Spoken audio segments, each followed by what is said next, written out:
What's up? This is my review of my 2011 Nitro Rook. I've mentioned it before in an earlier video, and I just want to do a full review on it just so I can really give you an idea for how this board rides. Start off as a zero camber, true twin park board. I set it up with Raiden Zeros. I rode Raiden Phantoms on it for the last 2 seasons. The Zeros, I mean, they're both a pretty good match. And the Zeros are a better match now that I'm over the weight limit of it, and I've kind of I gained some weight. Kind of outgrew it a little bit, not really. This board is sick. Talk about some of the features on it. It's a mid-wide board. If you have bigger feet, like me, it definitely helps. I've taken it on shoots in Vermont, and I didn't get any toe or heel drag. However, on slushy days, I do get toe and heel drag, and that's the only complaint I really have with this board, other than the fact that it chatters at high speeds, but really high speeds. I mean, like 55, 60. Otherwise, you can. I've taken it up that fast before. Otherwise, you really don't get any chattering. It's just it's a soft mid flex board. It's great for rails. It has a rail killer edge, which is basically an edge that's twice as thick as a normal edge, meant to take beatings from rails. It's pretty cool technology they're putting into this stuff these days. This also has Kevlar impact panels underneath the bindings. So basically what happens is, let's say, for me, let's say I do a front flip, because it happens a lot, and I land heavy on the tail, so the whole tail, presses up. What happens is the binding gets a kind of contacts the board really hard, and the Kevlar impact panels protect the board from that. It protects the board from hard impacts when you knuckle a big jump. And another cool thing about this board is, just like my other board, it has a centered speed formula base, and this thing just flies and takes off on you. If you're not ready for it, well, you're gonna go fast anyway. Let's put it that way. But yeah, this board is pretty sick. Here's the flex test on it.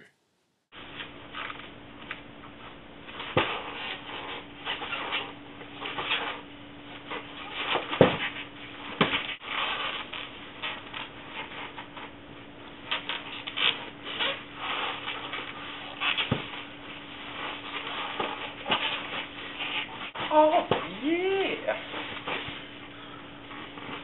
Ass plant. Space plant. Oh. Oh, yeah, press that shit. Press that shit. And you ride down like this. You get the legs.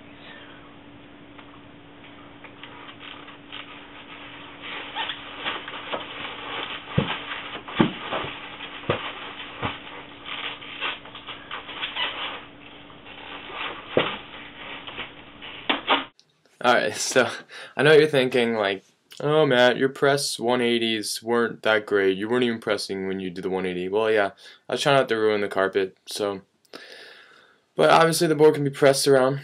It's pretty awesome for that. I can do, like, press spins all the way down the hill. Not all the way, like 3 full rotations probably.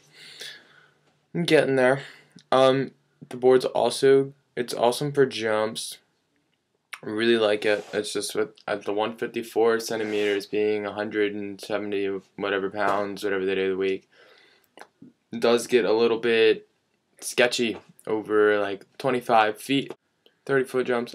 But I mean, I have hit like 40-footers on it before. It's just it wasn't full like confident. It was just kind of like But the huge advantage of this board is mostly the versatility. Like, it has the rail killer edge, and it presses easily, so you can throw some rails at it, boxes, whatever, and it should really do good in that area. And then since it's like closer to a mid flex than a soup, it's not like a just a little. It's not like a noodle. It's not for a jib, just a pure jib kid. It's more of all around, so it can definitely handle jumps as well as rails. And it's just, this board is super versatile. I've ridden it in powder. Obviously, I've jibbed on it, because otherwise I wouldn't be saying I could jib well. And I've done tree jibs on it in Vermont, which is sick, because those are super fun. But honestly, some of the stuff I was gonna probably should have damaged the base, and this is where I'm gonna talk about durability. This board just takes it. Like I said, the Kevlar impact panels really help. Like, there's no cracks along there, so hopefully it stays that way. There's the base, I just used crap out of it. Really nothing wrong with it except for my crappy P-Tex job, which has like burn marks from the P-Tex, but that's my fault. Other than that, I've hit like, I don't know how many rocks on slushy days just by accident. I don't know how many, it's just, I don't baby this thing. It just takes it. It's still going strong. I still ride it. It's still holding out for me. So I definitely recommend it. I think the difference between the 2011 and 2012 version, other than obviously graphics, which I personally like these more, you might not. Most people like the new graphics more. The main difference, though, is that I think they said this one's more flexible in the middle, while stiffer at the tips and tails.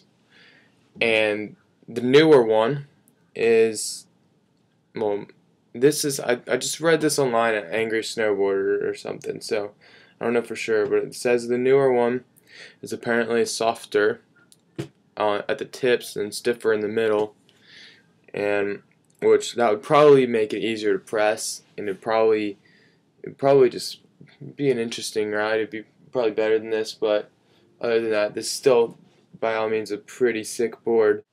And the last thing I'd like to talk about with it is the zero camber. It definitely, like I said, I rode it in powder and it floated fine, didn't take much effort. It's a loose ride. It's super nice. It's pretty catch free. They even detuned the useless edge around here at the factory, like all Nitro boards. They have the pop of this board. Even though it's zero camber, they put something called pop bands in here. So even though it's zero camber, you get a ton of pop, because there's basically, I think it was like some kind of stringer, fiberglass stringer or something going through here, so you still get torsional flex. Your board, if you go like this with your feet, you can still feel the board twist, but if you really, ollie, you can really feel it pop off, and this board has a ton of pop. So overall, this board is sick. I definitely recommend it if you're looking for an all-around park board. This is definitely more park oriented more than all-around, but it's a park board that excels like everywhere, so it's a sick board, and I would definitely recommend it to anybody who's looking for a lot of park riding and some all-around riding. Yeah, I hope you liked this review. I hope it was helpful. Let me know if you have any questions, and if you do like this, just comment, subscribe, and do all that stuff that helps me out.